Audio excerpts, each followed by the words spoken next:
I have been in numerous homes throughout the years, and I've noticed that some families have often on the refrigerator posted with magnets, they have family rules. Do any of you have family, or did you when you were smaller have family rules posted in the house? There are quite a few people that do that. We didn't do that, I don't think. We didn't have any kind of family rules, but a lot of people have these family rules that are written out. I think that it's helpful for some children to post the expectations of the family and in writing so that the parents can refer to it and say, you know, what about, do you remember rule number 3 or rule number 4 or whatever it is? And in other situations, I think that it just makes the parents feel better that they've said their piece and they've been able to say it one more time in just a different way. So what family rules have you seen posted if you've ever been in a house with rules? What kind of family rules might be posted there? Any suggestions? No hitting. No, in our family we don't hit. No hitting. All right, okay. Yeah, what's another one? No playing ball in the house. It sounds like you've heard that before. Was it actually written in your house? Well, yeah. What are some other family rules that get posted on these things? Put it away. If you took it out, put it away. Right. Or always return the toilet seat to the down position when you're done. That's debatable. I'm not saying that all families are the same. The different families deal with things in different ways. Clean up your own mess. Show respect for other people's property. When you apologize, don't use the word but anywhere. Show gratitude. In our passage this morning, we have a version of family rules for the church.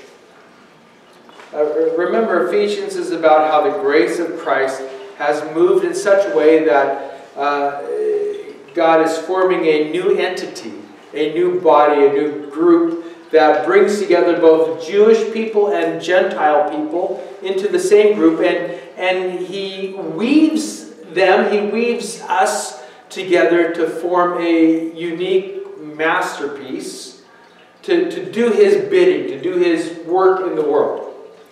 And we talked about how we are all uniquely gifted. We all have different kinds of gifts. We are unique, and in that uniqueness we contribute to the unity. So unity is not the same as uniformity.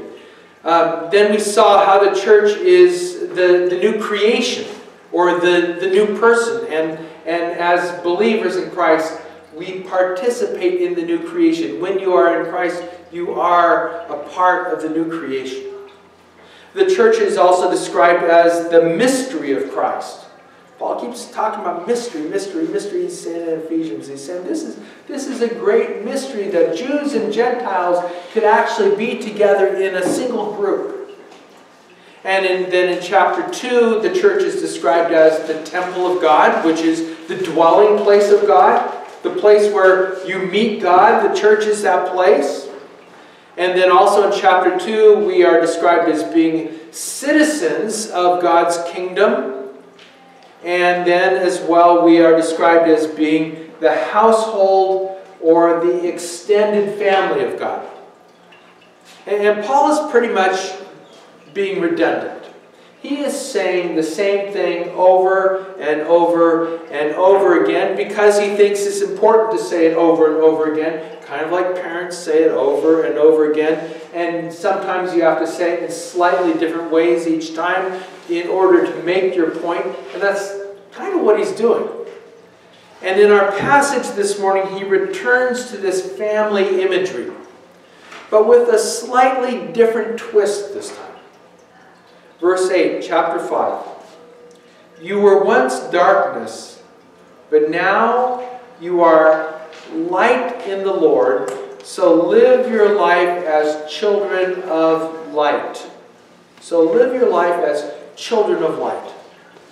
The theme of light and darkness is very common throughout the Bible. What would darkness symbolize? What's in the Bible? What does darkness symbolize? Evil. Evil. Okay. It symbolizes Satan's evil domain. If something's in darkness, it's in Satan's evil domain. What else does it symbolize? Secrecy. Secrecy. Men love darkness rather than light. They love to do things in secret rather than, yeah. What else, man? Sins. Sin. Sin is a part of the secret evil kind of thing going on. Anything that's hidden. Anything that's hidden is darkness, or even the kind of ignorance is darkness. If you're living your life in darkness, you're living your life in ignorance. You've been blinded to the light of God's truth. 2 Corinthians 4:4. What then does light symbolize in Scripture? What have you seen it do? Honest. Honesty? Okay. Or truth. Truth. Truth, yeah. Yes. Like pictures of knowledge of truth that comes when God shines into our lives. And expose, how to say that? Exposes. Exposes. Because we cannot hide anything. Right, you can't hide anything. Guidance. Guidance, that's another important key idea for light. Especially you look back in the Psalms, thy word is a lamp Unto my feet and a light unto my path. and a light unto my path. It guides how I'm going to live. Right? Light is also pictured as the holiness of God in several places. God dwells in this unapproachable light. Revelation. To reveal it. His glory. The glory of God's light. So as believers, we're called to walk in the light, just as He Himself is the light. 1 John 1:7. Living with every area of our lives that are exposed to the light of God. So children of light needs to be understood as members of the light family. That's your last name now, Light. And I'm calling my message this morning, Life in the Light Family. Every family has their own way of doing things, and Paul's encouraging this newly formed fusion family of different Jews and Gentiles to embrace, to come together, to have a new family culture, to operate by the same rules that everyone has the same rules in the family, and they're posted on the family refrigerator, so to speak. And this is the posting of them here. And this is what life in the light family should look like. And I've identified 4 characteristics of our new common life in the light together. This is what's stuck on the refrigerator with the magnets in the household of light. Number 1, the first rule. In our family, we mimic the head of the household of light. We mimic the head of the household of light. And mimic, by the way, is the power word of the week. For those that are developing an English vocabulary, to mimic, say that with me please, mimic me, mimic. To mimic is to copy or to imitate the actions of another. It's to look, we were in a restaurant, Cheryl and I were in a restaurant a few days ago, and Cheryl said, don't look now, but over there at the next table, there's a young family, and look at the father and look at the children. The father had this spiky hair. I mean, look, he was a handsome guy. And then there were 2 young sons, perhaps, 4, maybe 6, somewhere in there. And the father had dark hair, but the kids all had blonde hair. But each of the children had the exact same haircut as the father. They were mimicking the father. Whether it was their choice or the mother's choice, who knows how that came about, but they were an imitation of the father. They were a miniature version of the father. you can definitely tell that they were together. Children tend to take on the looks and the habits and the interests and the values of their parents. Sometimes they push back against it in the process, but it forms them along the way. Paul says the same thing is true in the family of light. Verse 1, therefore imitate God like dearly loved children. Live your life with love, following the example of Christ, who loved us and gave himself for us. He was a sacrificial offering that smelled sweet to God. Sweet-smelling sacrificial offering is language that is borrowed from the Old Testament, where the sacrifices in the temple are said to be sweet-smelling to God. Now, literally, burning flesh is anything but sweet. It's kind of nasty, actually. But it is sweet and pleasing in the sense that it represents reconciliation. The sacrifices were prescribed as a tangible or as tangible symbols of reconciliation. And then that language gets applied to Christ himself, even though the cross was gross. It was nasty. You know, we talk about the wonderful cross. It was an ugly cross.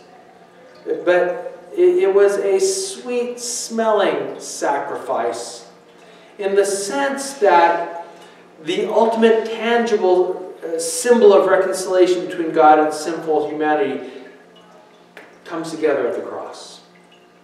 Christ intentionally sacrificed his life in order to break the death hold that the devil had on humanity.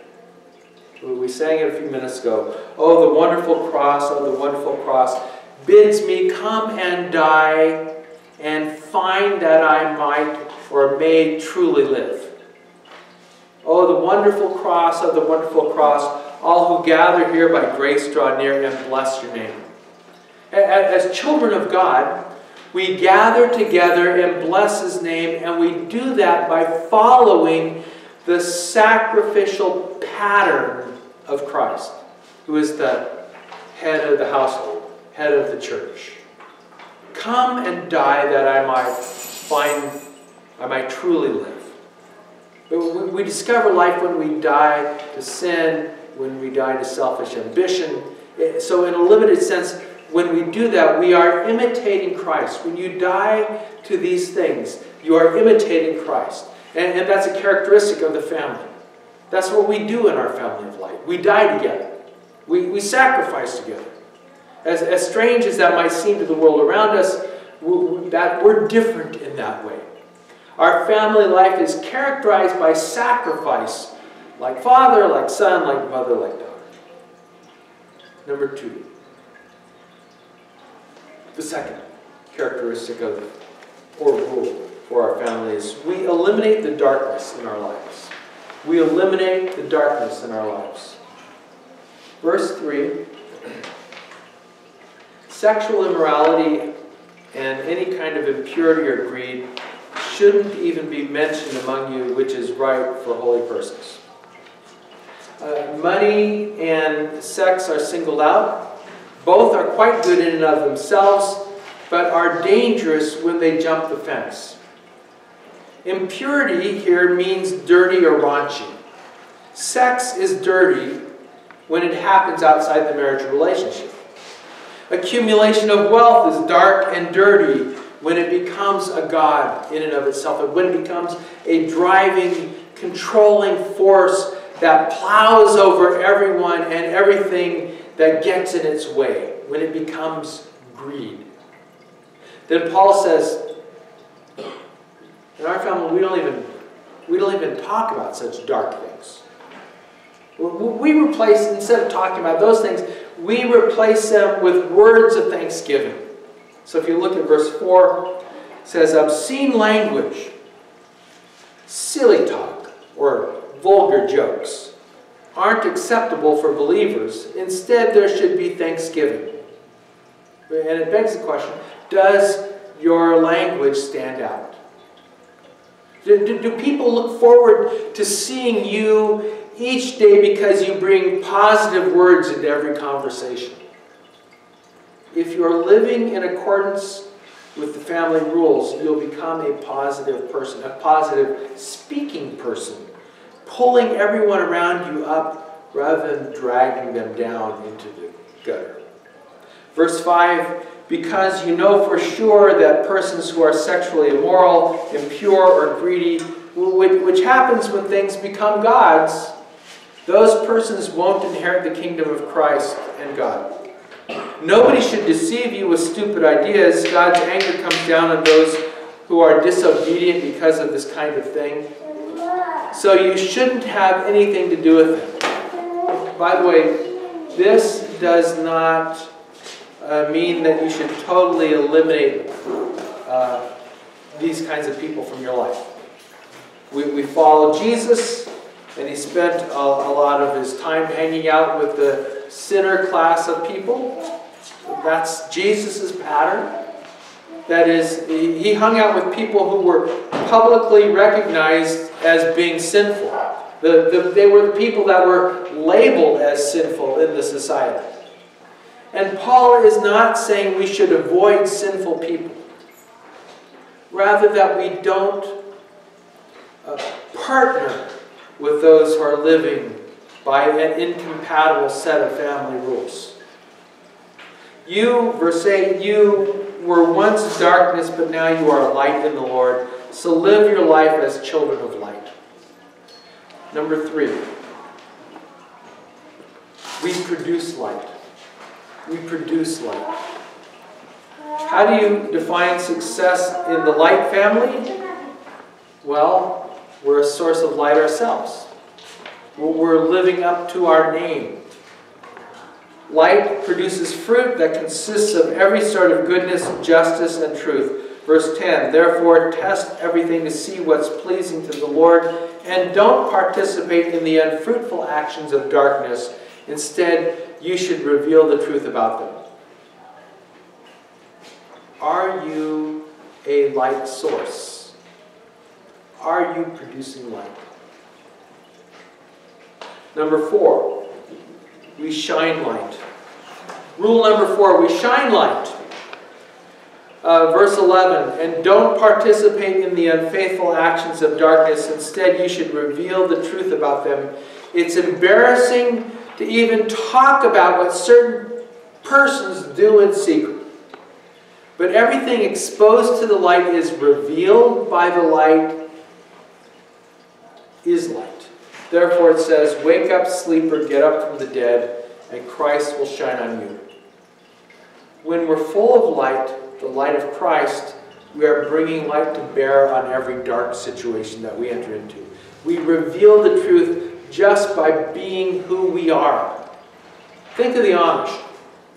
Their very existence in our midst shows that people can live fruitful and faithful lives even if you're not driven by power or prevailing winds of culture.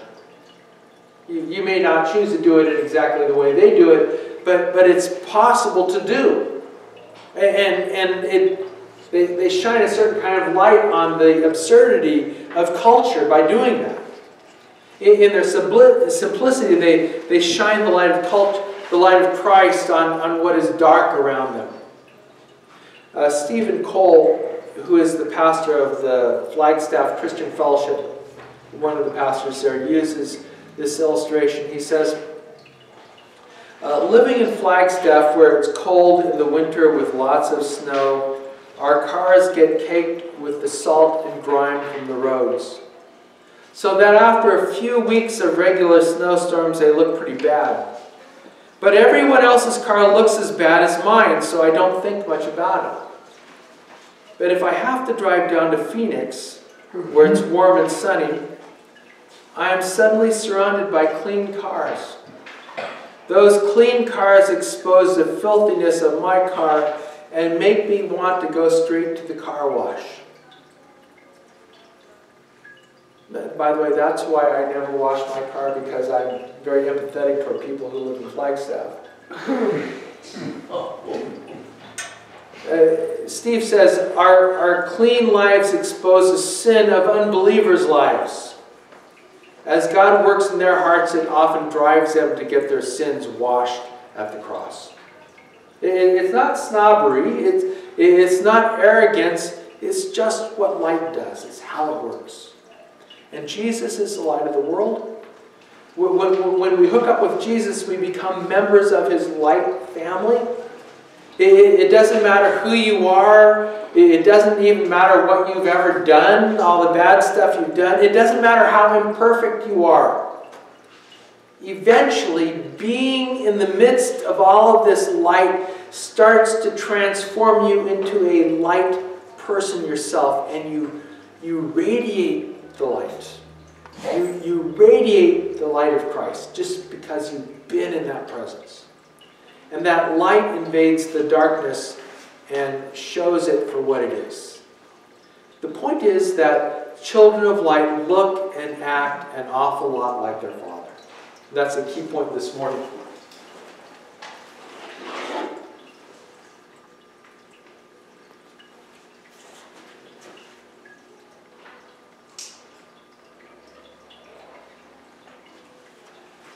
Children of light look and act an awful lot like their Father. And Paul is calling us to embrace that family identity and to allow the light of Christ not only to change who we are, who you are. You can change. You can become different. If your life has been characterized by darkness, you can be characterized by light. You can change. God will change you. Allow the light of Christ not only to change who you are, but also to change what is happening around you. Because once that light starts to shine into your life, you become a walking flashlight yourself. I'd like to wrap this up by reading Ephesians 5, 1 through 14 again. And this time